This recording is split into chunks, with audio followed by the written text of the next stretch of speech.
រឿងដ៏អស្ចារ្យនៃផ្លែព្រីងដែលគ្រប់គ្នាកម្របានតែហើយយើងនិយាយអំពីផ្លែព្រីងឬក៏ដើមព្រីងដើមឡើយគ្រាន់តែជារុក្ខជាតិព្រៃប៉ុណ្ណោះក៏ប៉ុន្តែដោយសារតែវាគឺជារុក្ខជាតិដែលផ្ដល់ម្លប់និងអាចផ្ដល់ផ្លែដែលអាចទទួលទានបានទៀតនោះវាក៏ត្រូវបានមនុស្សយកមកដាំនៅតាមផ្ទះក្នុងភូមិក្នុងស្រុកដែលអាចផ្ដល់ប្រយោជន៍ជាច្រើនសម្រាប់ការរស់នៅរបស់ពួកគេក៏ប៉ុន្តែអ្វីដែលតែពិសេសនោះគឺផ្លែព្រីងមានគុណប្រយោជន៍ដ៏អស្ចារ្យដែលមិនសូវមានអ្នកដឹងនោះទេគ្រប់គ្រងកម្រិតជាតិស្ករនៅក្នុងឈាម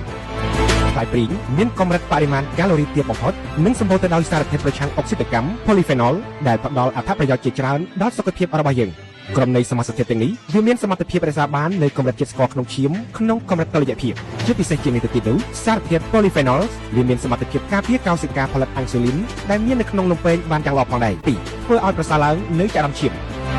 ផ្លែព្រីងគឺសម្បូរទៅដោយវីតាមីន C ជាតិដែក ម៉ាញ៉េស្យូម ប៉ូតាស្យូមក៏ដូចជាវីតាមីន A ជាដើមដែលពពួកវាទាំងអស់នេះមានសមត្ថភាពជំរុញការពង្រឹងអេម៉ូក្លូប៊ីនដែលដើរតួយ៉ាងសំខាន់ក្នុងការបង្កើនសមត្ថភាពក្នុងការដឹកជញ្ជូនអុកស៊ីហ្សែនទៅកាន់សរីរាង្គក្នុងរាងកាយជាងនេះទៅទៀតនោះជាតិដែកដែលមាននៅក្នុងផ្លែព្រីងវាក៏មានសមត្ថភាពជួយបន្សុទ្ធឈាមផងដែរជួយធ្វើឲ្យស្បែកស្រស់ស្អាត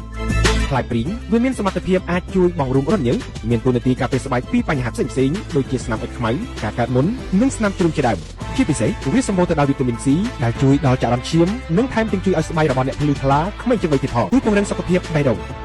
ផ្លែព្រីងវាសម្បូរទៅដោយសារធាតុប៉ូតាស្យូមដែលដើរតួយ៉ាងសំខាន់ក្នុងការការពារសុខភាពសរសៃឈាមបេះដូង